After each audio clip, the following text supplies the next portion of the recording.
عورت کا انتقام اس قدر سخت ہوتا ہے کہ بندہ ایڑیاں رگڑتا مر جاتا ہے، منہ میں پانی ڈالنے والا کوئی نہیں ملتا۔ عورت کا انتقام کیا ہے؟ سنو، تمہارا خون جو اس کی گود میں پل رہا ہے، اس کے ذہن میں سلو پوائزننگ شروع کرے گی۔ بیٹا تیرا پیو بڑا ظالم سی، کھان کچھ نہیں سی دیتا ہوتا، اے دیکھ ڈنڈا اس سے مجھے مارا کرتا تھا، تیرے نانے کو تو گالیاں نکال رہی، نانی کو بہت برا کہتا تھا، یہ دیکھو مجھے مار مار کے اس نے یہ حجر کیا، میں نے تو بچوں کے لوگوں کے برتن صاف کر کر کے تمہیں پرورش کیا، میں نے تو رہنا ہی نہیں تھا، تمہاری خاطر میں نے زندگی ساری گالی۔ اب باپ بڑھاپے میں قدم رکھتا ہے، اولاد جوان ہو جاتی ہے، پھر ابا کچھ کہنے لگا تو اولاد کھڑی ہے، ابا ذرا سیدھا ہو جا، وقت گیا کہ ماں نو مارنا سا، ہن ہاتھ چوک کے ویکھ، پھر بھاگے آتے ہیں حافظ جی کو تویز ہے گا تے دے دیو۔ اولاد تے ساری ماں والا ہوئی، جب میں نے پوچھتا ہی کوئی نہیں ہے، میں صحیح کہنا غلط کہنا؟ اگر یہی بیوی کے ساتھ بنا کر رکھی ہوتی، ارے عورت کے حقوق ادا کیے ہوتے، یہی عورت تیری اولاد سے کہتی جاؤ اپنے باپ کا رستہ دیکھو، وہ کہیں گے رستہ دیکھنے سے کیا ہوگا؟ ماں کہے گی باپ کا چہرہ محبت اور پیار سے دیکھو گے، رب تعالیٰ مقبول حج کا ثواب عطا کرے گا۔ نبی پاک صلی اللہ علیہ وسلم نے ارشاد فرمایا، ماں کی گود پہلی تربیت گاہ ہے، ارے تو نے پہلی تربیت گاہ کو اپنا مخالف بنا لیا۔ اب سنو، ہر دولہا یہ چاہتا ہے میری بیوی میرے ماں باپ کا ادب و احترام کرے، کیوں جی میں صحیح کہہ رہا ہوں غلط؟ ہر دولہا یہ چاہتا ہے کہ میری بیوی میرے ماں باپ کا ادب و احترام کرے۔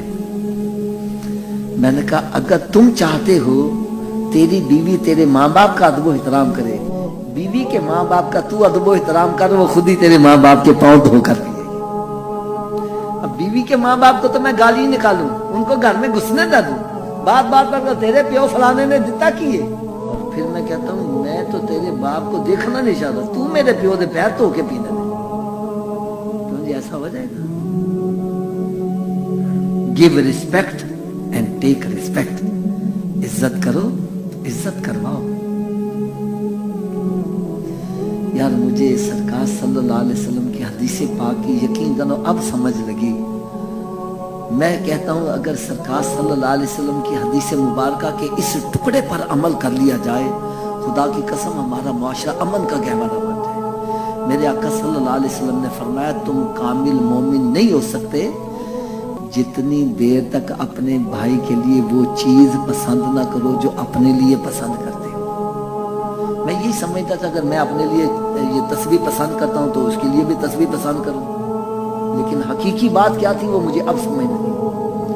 میرے آقا صلی اللہ علیہ وسلم یہ فرما رہے ہیں کہ کیا تو چاہتا ہے کہ تیری بیٹی کے ساتھ کوئی زیادتی کرے، تیری بیٹی کو کوئی دھکے دے کر باہر نکالے، تیری بیٹی کو تیرے گھر میں کوئی بٹھا دے، چاہتا ہے؟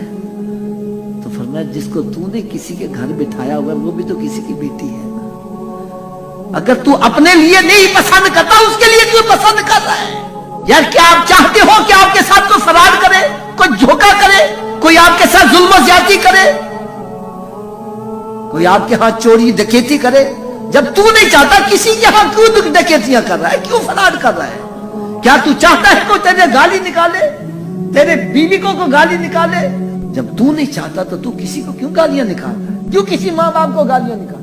میں نے یقین جانو یہ محسوس کیا ہے، جو کسی کے ساتھ زیادتی کرتے ہیں جب ان کے اوپر وقت آتا ہے تو میں نے دیکھا اتھروں سے روتے ہیں، آنسوں سے روتے ہیں، پھر پرسانی حال کوئی نہیں ہوتا۔ ظلم کا انجام صحیح نکل آئے یہ ہو ہی نہیں سکتا۔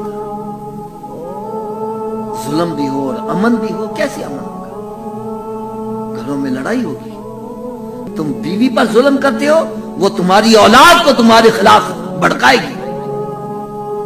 اور میں نے دیکھا کہ باپ بیٹے کے گلے پکڑا ہوا ہے، بلکہ اللہ تعالیٰ معاف کرے ایسے ایسے مقامات کہ اولاد اپنے ماں باپ کو قتل کر دیتے۔ ہم بنیاد نہیں صحیح کرتے، اگر ہم بنیاد صحیح کر لیں،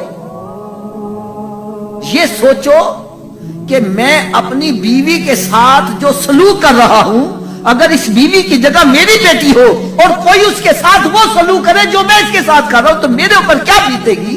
ارے یار وہ بھی تو کسی کی بیٹی ہے کہ نہیں ہے، وہ کسی کی بہن ہے کہ نہیں ہے، ان کے اوپر کیا بیتی ہوگی؟ تو جب ان کو گالیاں نکالتا ہے، اس کو مارتا پیٹتا ہے، ان کے اوپر کیا بیتی ہوگی؟ یہ سوچ اگر میری بیٹی کے ساتھ کوئی ایسا سلوک کرے، میرے اوپر کیا بیٹے گی؟ اچھی بات دوسروں تک پہنچانا صدقہ جاریہ ہے. ویڈیو زیادہ سے زیادہ شیئر کیجیے.